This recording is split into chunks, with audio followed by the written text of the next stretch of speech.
For this written communication seems जो BEC में आ रहे हैं, I think this is one area बहुत सारे स्टूडेंट्स को समझ नहीं आ रहा है कि रिटन कम्युनिकेशन सिम्स का कोई स्ट्रेटेजी, कोई इसका कोई तोड़ है जहाँ से ये लोग अच्छे से लिख सके, या क्या चेक करते हो लोग? ग्रामर चेक करते हैं या कैसे इन लोग का करेक्शन भी होता है, ये कैसे इसको टैकल करें? सो रिटन कम्युनिकेशन में तो आई गेस सबसे बड़ी चीज यही है कि लाइक जो उन्होंने पूछा है उसी को प्रिसाइसली और कंसाइसली आंसर दे। एंड मैं शायद यही बोलूंगा कि वर्क एक्सपीरियंस के कारण ईमेल राइटिंग अच्छी हो जाती है, then you need to write some memos as well during your job, so those kind of things help you to answer those kind of questions during the exam अच्छे वे में। So I will just say like just read the question maybe आराम से कि उसने पूछा क्या है, and then think कि okay how I need to construct my answer। उसको अगर दिमाग में एक layout पहले बना लें and then we try to write that up, that will be easy rather than लिखना start कर दें and then maybe बाद में edit वेडिट करें, because I don't remember copy paste का option था भी अगर वहाँ पे कि नहीं, मे बी था मे बी नहीं था, बट या आई थिंक इट्स बेटर कि पहले क्वेश्चन को पढ़ो फिर उसको एब्जॉर्ब करो, then just maybe spend 1 minute की how you want to construct maybe using different paragraphs, और then you start writing it. And again like I think additional information is never helpful, so to the point, I mean जितना to the point लिखा जाए, जितना कंसाइसली लिखा जाए उतना better है। तो थोड़े लोगों का प्रश्न ये भी है कि पॉइंट वाइज देना चाहिए या पैराग्राफ वे में आंसर देना चाहिए, व्हाट इज योर टेक? कि point number 1, point number 2, point number 3, point number 4 या एक काइंड ऑफ पूरा समरी जैसा बना के आंसर लिख दे? Do they deduct, what do you say, scores for that as well, और do you think point wise is a good way to approach the written sims? So I remember I used the paragraph approach. I didn't use the point wise approach. But again, I think the information should flow in a logical manner. It shouldn't be like कि ठीक है अभी तुमने पहले बता दिया कि this is the conclusion, then आपने बता दिया कि okay this is the background of the question, and then फिर आप end में कुछ disclaimer दे रहे हो। मतलब it should be in a logical form, be it paragraph, be it like point wise. And again, I think it, like personally I would think कि paragraph will be better if the information logically flow हो रही है। और अगर आपको लगता है कि ओके ये पैराग्राफ है एंड देन उस पैराग्राफ में maybe you are just trying to put okay these are the 2 or 3 basis जिसके बेसिस पे I concluded this, maybe those 2-3 points can be in a like a bullets, but other information can still be in a paragraph form. Strategy क्या था FAR, audit, BEC and REG के लिए? What was it? So FAR में आपने कैसे plan up किया था? सो I will go section wise because this is the student questions and I think we should spend some time on that. So FAR के लिए आपका स्ट्रेटेजी क्या था जब आप प्रिपेयर कर रहे थे? सो सुबह क्या पढ़ते थे, शाम को क्या पढ़ते थे? सो आई वुड से एक ही सब्जेक्ट को पढ़ के बंदा बोर हो जाता है, और वो मेरे साथ एक्चुअल में हो रहा था। सो आई चोज की 2 subjects eight one time.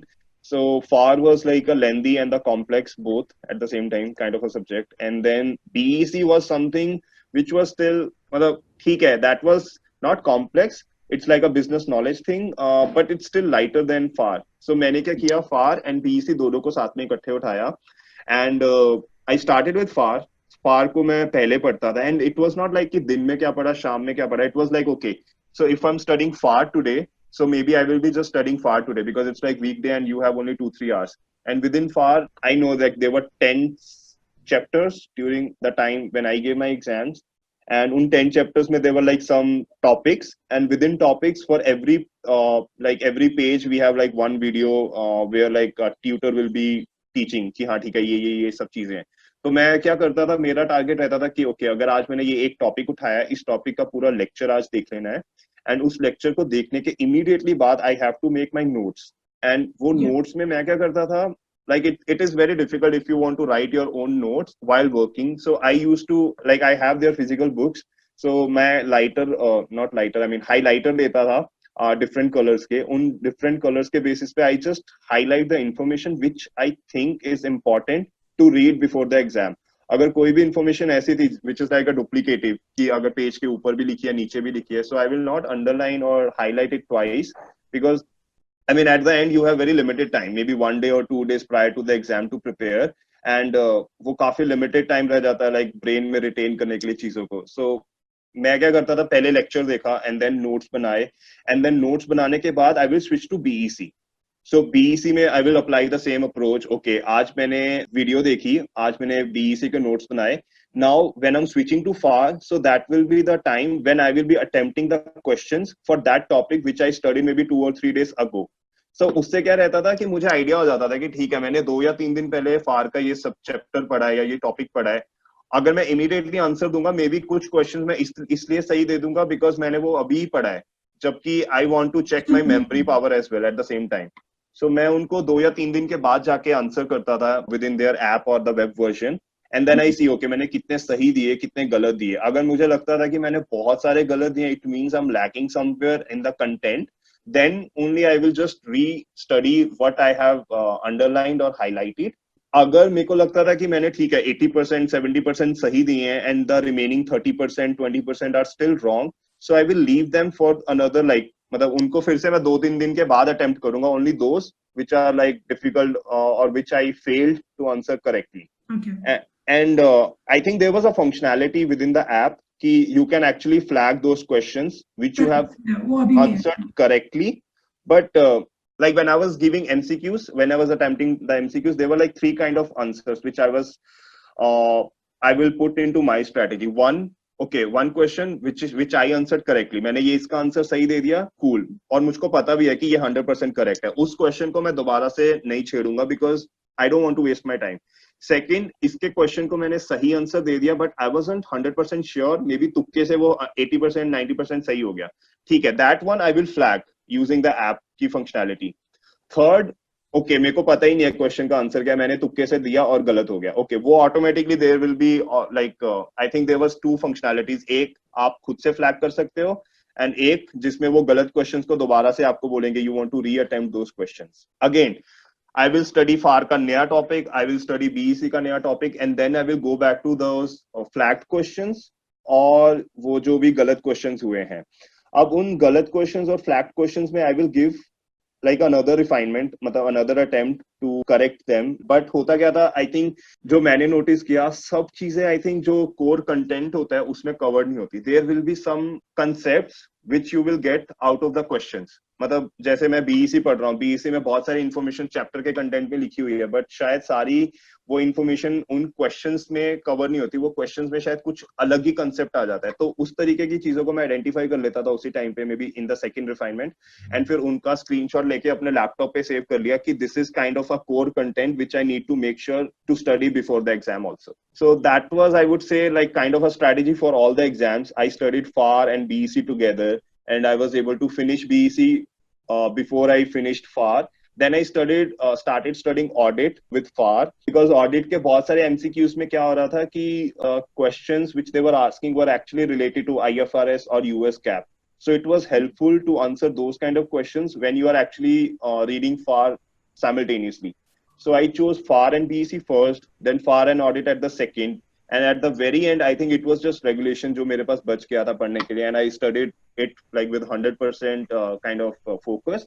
But at the same time, I was still attempting MCQs and TBS for the other 3 subjects. ये बिजनेस लॉ के लिए आपने क्या किया था रेक में? Because I see heavy weightage taxation में रहता है, बट इतना कंटेंट भरा है इन लोगों ने लॉ में, तो आपने कुछ स्किप किया था या आपने पूरे का पूरा पढ़ा था रैक के लिए, या आपने बिजनेस लॉ एंडिंग में छोड़ रखा था, या how what was the strategy on regulation? Because ये एक सब्जेक्ट है जो आपने ना चार्टर्ड अकाउंटेंसी में भी कवर्ड नहीं है, और एमबीए के लिए लोगों के लिए भी regulation, US tax, something they have never referred. चलो अकाउंटिंग तो हम लोग ने खुद ने पढ़ा है बीकॉम में, तो वी कैन रेफर. ऑडिट हम लोग ने पढ़ा है तो वी कैन रिलेट. और बीईसी भी कॉर्पोरेट फाइनेंस में, और जैसे फाइनेंशियल मैनेजमेंट, इकोनॉमिक्स है और आईटी का पार्ट है. तो रेगुलेशन जो यूएस टैक्स का सब्जेक्ट है उसमें आपने क्या सोच रखा था उसके लिए? लॉ के रेगुलेशन में और आपने पूरा पढ़ा था, पूरे सब्जेक्ट पूरे के पूरे टॉपिक्स पढ़े थे, या सिलेक्टिव स्टडी किया था? क्योंकि बहुत सारे स्टूडेंट मेरे को बोलते हैं सर कौन सा इंपॉर्टेंट है. आई पर्सनली फील कि यूएससीपीए में कुछ भी इंपॉर्टेंट नहीं है, but if you feel somehow because you are the topper, so you would be the better guide for them right now. तो आपको क्या लगता है एक्चुअली कि रेगुलेशन में भी लॉ का वेटेज उतना तो है नहीं, but what do you suggest कि कैसे टैकल किए इसको? I would like personally what I think कि अगर कोई सब्जेक्ट है और उसका कोई चैप्टर है तो उसको पढ़ना तो चाहिए, बिकॉज यू मतलब कोई भी बंदा 100% श्योर नहीं हो सकता कि ओके मैंने पहले 4 टैक्स के चैप्टर्स पढ़ लिए जो totally related to income tax calculation है और मैं उसमें 100% सही आंसर दे पाऊंगा. There are like always chances की हो सकता है सब कुछ आने के बाद भी क्वेश्चंस गलत हो जाएं, आंसर गलत दे पाए, या फिर कुछ भी, like maybe variety of reasons. So मैं सब कुछ पढ़ के गया था from chapter 1 to chapter 8. I guess उस टाइम पे 8 चैप्टर थे मुझे जितना अभी याद भी है. हार्ड है. Okay, perfect. So I think पहले चार में भी इनकम टैक्स रिलेटेड है, और उसके बाद जो अगले 4 थे शायद वो वही बिजनेस लॉस रिलेटेड थे. एंड आई रिमेम्बर उस टाइम पे वो ट्यूटर्स हाईलाइट करते थे कि दिस चैप्टर इज नॉट मतलब दैट मच वेटेज वाला. But still what I did at my best कि मैंने वो चैप्टर्स के जो भी उन्होंने क्लासेस दी मैंने उनको पढ़ा. एंड अगेन आई रिमेम्बर कि कुछ पेजेस ऐसे होते थे, they generally just skip those pages कि they are not relevant. But what I use to do, मैं उनको एक बार जस्ट रीड थ्रू कर लेता था. And again I just use to make my notes उस पेजेस पे भी कि okay, this is relevant and this is no sorry I mean this is relevant to read before the exam. And then on the top of the page I will just write okay, tutor said not relevant, so that अगर exam से पहले अगर पढ़ने का ज्यादा time ना मिले then you can manage कि okay, ये पेज स्किप करना है, ये पेज नहीं स्किप करना है. बट आई थिंक एक दिन में, मतलब मुझे याद है मैंने एक दिन का गैप रखा था, बट अगर कोई भी बंदा 2 या 3 दिन या 7 दिन का भी गैप रख रहा है अपने एग्जाम्स में, तो they can at least study the full book before those exam dates. And I think it helps because Becker's पढ़ने के बाद भी रेगुलेशन के एग्जाम में स्पेसिफिकली मुझे ये लगा था कि बहुत सारा जो क्वेश्चंस हैं those are like I have never thought of. And maybe उसका रीजन यही हो सकता है कि या तो वो कंटेंट मैंने स्किप किया है, या फिर ये हो सकता है वो कंटेंट था ही नहीं. तो then you are totally on your like logical sense, or maybe matlab, whatever you think is the best, you should just matlab, try to choose that. So leaving anything aside is like a kind of a risky option, if I would say. So वही है, जितना भी उन्होंने मतलब बोला है कि मतलब जितना भी like for me जितना भी बैकर्स की बुक में है वो सब पढ़ के जाना चाहिए. And what you can do, maybe just highlight क्योंकि this is more important, this is less important, and less important वाले को you can leave in case you are having some kind of time crunches. But if you are not having any time crunches, just try to read everything. What are the top 3 things? आपको ऐसी कौन सी 3 चीजें एक बंदे को करनी पड़ेगी और एक या बंदी को करनी पड़ेगी कि वो 98, 98, 97, 92 जैसे स्कोर्स ला सके अमित जैसे? सो आप क्या सजेस्ट करोगे ऐसी 3 सबसे बहुमूल्य चीजें? Honestly, like when I gave my exams, I never knew that I'm gonna get these scores. So my only target was to pass and get 75 from each and every subject. So I would say maybe one thing would be like a fear that you gonna fail, because that actually kicks in, and then you drop other less important things. I mean, agar pass hona is like a very important thing in your personal life, then you will automatically drop other things which are in your personal life, and then you will also manage at the same time to manage other things in the professional life. So that is All one. about priority. Correct. And that priority comes like, as I'm telling, like 2016 में वो मेरी priority बन गया, but 2015 में it wasn't my priority at all. Like I thought I will give my CPA exams, but I think then it took me 6 months to reconnect and think, okay, I really need to give my CPA exams. So वही, like I felt कि हाँ मतलब you actually need to think कि हाँ मुझे पास होना है, और अगर मैं फेल हो गया, अरे नहीं मुझे फेल नहीं होना है बस basically. And maybe cost can be one of the motivating factor for not. कि बहुत सारा कॉस्ट लगा. Correct. So I think that is one very important thing, and that's where I think हमारे इंस्टीट्यूट में भी थोड़ा pass percentage is always been 90 to 95%, and one reason might be कि सिमंदर की फीस ज्यादा है या ज्यादा चार्ज कर रहा है. हर बार ये कंप्लेन आती रहती है कि बेकर और सिमंदर की फीस ऐसी है वैसी है. So I think if the cost is little high because the quality is maintained, then accordingly that can be a good factor. Final factor क्या लगता है अमित आपको तीसरा? Final factor I would say consistency. मतलब बहुत सारे दिन ऐसे होंगे कि you will not be able to study and you can easily give an excuse, अरे आज ये चीज आ गई वो चीज आ गई. बट जो मैंने देखा है कि अगर आप हर दिन 1-2 घंटे भी पढ़ो, so you maintain that touch, and that वो टच के साथ like आपका बुक्स के साथ एक इन्वॉल्वमेंट बना रहता है. अब ऐसे नहीं है कि टच मेंटेन करें. बहुत सारे लोग हम लोगों को ये भी पूछते हैं कि सर हम 2 दिन पढ़ लिए, तीसरे दिन फिर दिमाग कहीं और चले जाता है. तो हम ये प्रैक्टिस कैसे बनाए कि हर दिन हम पढ़े, ये हर दिन हम पढ़े, ये कैसे कंसिस्टेंटली हो? आपने बोल तो दिया कि कंसिस्टेंसी करनी चाहिए, बट ये आएगा कहाँ से कि हम मेरे को ये कंसिस्टेंटली पढ़ना है? So इस पे मुझे 2 चीजें याद आ रही हैं what I was actually doing in that time. So Beckers के सॉफ्टवेयर में there was a percentage completion वाला pie chart, Correct. which was telling you कि FAR में you have studied 100% of the, like FAR में have you seen 100% of the video content, and FAR में again have you seen 100% attempted 100% of the MCQs and TBS. So in my mind I know कि 800% I have to complete before the exam date, and every day, like whenever I was watching a video and whenever I was making a note finally, so I can see, okay, that bar is actually moving by 2%, 1%, 3%, whatever the percentage is. And then similarly, whenever I'm attempting MCQs successfully, I'm knowing कि okay, ठीक है, आज 2% बढ़ गया, 4% बढ़ गया. So वो 800% was my whole target, and उसको meet करना was like obviously a target. So उसको daily अगर मैं नहीं करूँगा तो I might be lagging behind. And again, there were some days जो मैं शायद नहीं like अगर पढ़ पा रहा हूँगा या पढ़ने के बाद भी वो बात move नहीं हो पा रही होगी. So that was something, okay, I'm sitting at maybe 350% as of now. And at the same time, I was telling my mom also the same thing कि okay, आज मेरा 350% हो गया. And she was very good. She keeps on checking me, okay, आज कितनी percentage हो गई, आज कितनी percent होगी. So maybe holding yourself accountable to someone who cares for you, telling them, okay, this is how you are tracking your progress. And because जब वो मुझसे पूछते थे ना कि आज कितने परसेंटेज हो गया, like she knows कि okay, कल 350% हुआ है, आज 355 हुआ है कि नहीं. तो if I am lying to her, I know back in my mind कि अरे मैंने झूठ बोला है, मुझे 5% पढ़ना पड़ेगा. तो मैं पढ़ता था. तो this is something I think like maybe these are like small things you can do to maintain the consistency.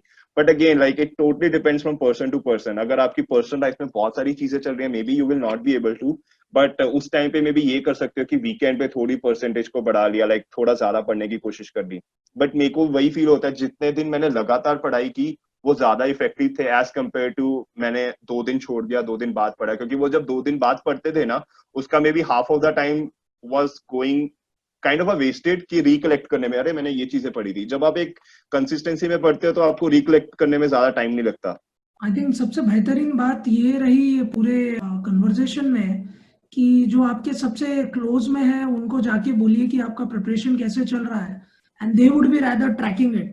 सो आपके केस में आपकी माताजी थी साथ में, तो आप उनको you used to communicate to your mom about what is your progress and all. And I think that is one of the very important point, because this is something, the fight is more internal, I would say rather external, जब आप prepare कर रहे हो exam के लिए. And this is one internal point which I wanted to know कि अमित के साथ वो कौन था जो उसको मोटिवेटेड रख रहा था, और none other than his own mom. So very very happy to see that कि she was the one who is tracking Amit's progress and all. And कभी-कभी ऐसा लगता है कि हम लोग थोड़े बड़े हो गए हैं, तो it is doesn't make sense कि यार हम अपने मॉम डैड को क्यों बोले हम क्या प्रिपेयर कर रहे हैं क्या नहीं. You see, a lot of the people are off conversation with parents कि यार इनको कुछ पता था, समझ में आएगा नहीं, मैं मेरा प्रिपरेशन खुद करूंगा. But in your case, I think this is such a beautiful last 2 minutes which I got to hear this, and I'm really lucky. All our students are also able to hear this, that you must always keep your parents also involved in your preparation. I think that's where you will have minimal chances of lying also, at least to them, if not to your own self. So how to be focused as the coronavirus pandemic is going on and the student are losing interest. Amit, आपको क्या लग रहा है, क्योंकि Covid में आए गए हर दूसरे दिन रीस्केड्यूल, प्रोमेट्रिक कीप्स कैंसिलिंग, नेस्बा कुछ और कर रहा है, ये इवैल्यूएशन का हैरेसमेंट अलग, ट्रांसक्रिप्ट्स के डॉक्यूमेंट्स अलग, सबमिट करो, प्रोसेस करो, स्टेट बोर्ड फाइंड आउट करो, इतने सारे सब प्रॉब्लम्स है. अब आपको क्या लग रहा है कि स्टूडेंट अपना इंटरेस्ट कैसे मेंटेन करे इस पेंडेमिक में, या आपको इसमें भी कोई अपॉर्चुनिटी दिखाई दे रहा है? I mean, opportunity तो है. Like I think बहुत सारे लोगों के लिए travel कम हो गया होगा, travel time कम हो गया होगा. They don't need to travel outside, maybe back and forth to office and from office. तो उसमें time save हो रहा है, and maybe that is something they can think कि okay, ये वाला time वो research part में spend किया जा सकता है, या फिर वो जो भी ad hoc task हैं related to CPA, as you told, evaluations होगी, university से calls हो गई, या email write हो गया, क्योंकि I think बहुत सारी universities are closed and they are not able to send the transcripts to WES or NASPA, whatever those third-party rating agencies are. So I would say ki you can just do maybe limited number of things right now because of coronavirus. You can go out, but I personally will say to everyone, please don't go out at this times unless and until it's like very much required. So what are those limited options? Like maybe you can sit with your parents or with your like roommates, like wherever you are staying, like you can stay at home, talk to them for maybe some time. तो वो करके थोड़ा maybe you can relax your mind. अगर balcony है, like I generally go out in balcony, sit for some time और go on terrace just to see like the trees और the birds. उससे थोड़ा एक रिलैक्सेशन मिलता है mind को वो करके. And definitely I also watch Netflix, I also watch Hotstar. उस पे मे बी थोड़ा टाइम स्पेंड कर सकते हो, but again like that's like a addiction. I will say maybe just keep your time tracked if you are spending on those apps कि हाँ आज 1 घंटा या 2 घंटे देखने हैं, बाकी का टाइम मुझे स्टडी ही करनी है. बट हाँ, इवेंचुअली जो भी रीस्केड्यूलिंग हो रही है एग्जाम्स की, अगर अभी नहीं हो रहा बाद में हो रहा है, बाद में भी फिर से रीस्केड्यूल होगा, those are things I think which are no one's control. So उसमें we can't do anything. But हाँ, अगर in your mind you know कि हाँ मेरे को दिसंबर में इंडिया में एग्जाम्स देने हैं और मुझे इतना ही टाइम मिला है उसके अंदर, तो that is something you can't change. Even if it is changed, please don't change in your mind. Like उसी टाइम विंडो को यूज करके मतलब यूटिलाइज करो. अगर अभी किसी ने सोचा कि दिसंबर में मैं 2 एग्जाम्स दूंगा और वो दिसंबर वाला भी शिफ्ट होके मार्च हो जाता है, तो may be the goal should be कि मार्च में अब मैं 3 एग्जाम्स दूंगा. So just think from like that perspective. I think that will help. So I think just to inform you guys कि सितंबर तक ऑफिशियल है न्यूज और दिसंबर का सेंटर अभी तक आया नहीं है. जो लोग ये वीडियो देख रहे हैं, इंस्टीट्यूट को ज्यादा मालूम है क्या AICPA से. आई थिंक देखो प्रोमेट्रिक के स्लॉट्स तो ओपन ही है लोग, तो इसलिए हम लोग बोल रहे हैं कि शायद दिसंबर में भी CPA का एग्जाम हो रहा है. एंड जो हम लोग को ऑफिशियल का कम्युनिकेशन मिला है AICPA से on mail, just that it haven't come out to the public, but definitely yes, because मेरे को नहीं लगता कि कोई भी बंदा अभी बाहर जाके एग्जाम दे पाएगा. Anyways, that logic also holds good कि आप दिसंबर के लिए भी प्रिपेयर करो. आई think that would be a right thing what Amit is telling कि आपके पास एक बार अगर विजन हो, ये गोल है, and let's stick to that goal and try to finish it off. Thank you so much, Amit. It was almost 45 minutes of interview which we had, and so very happy that आपने इतना बहुत कुछ share किया है उसमें. और बहुत सारी चीजें हैं जो लोगों को समझ में नहीं आ रही थी. I think after this interview they will take that and we might see that कि सिमंदर से और सबसे यहाँ से बहुत सारे students from Baker and Simandar get more this kind of WhatSells award winners. I think Amit, thank you so much. We had a really great time. I hope everyone will enjoy it. And जो भी questions है students के, I think Amit is reachable on LinkedIn. Even we are reachable on LinkedIn. आप YouTube में you can find out Simandar Education. You can subscribe to our YouTube channel. You can post comments there.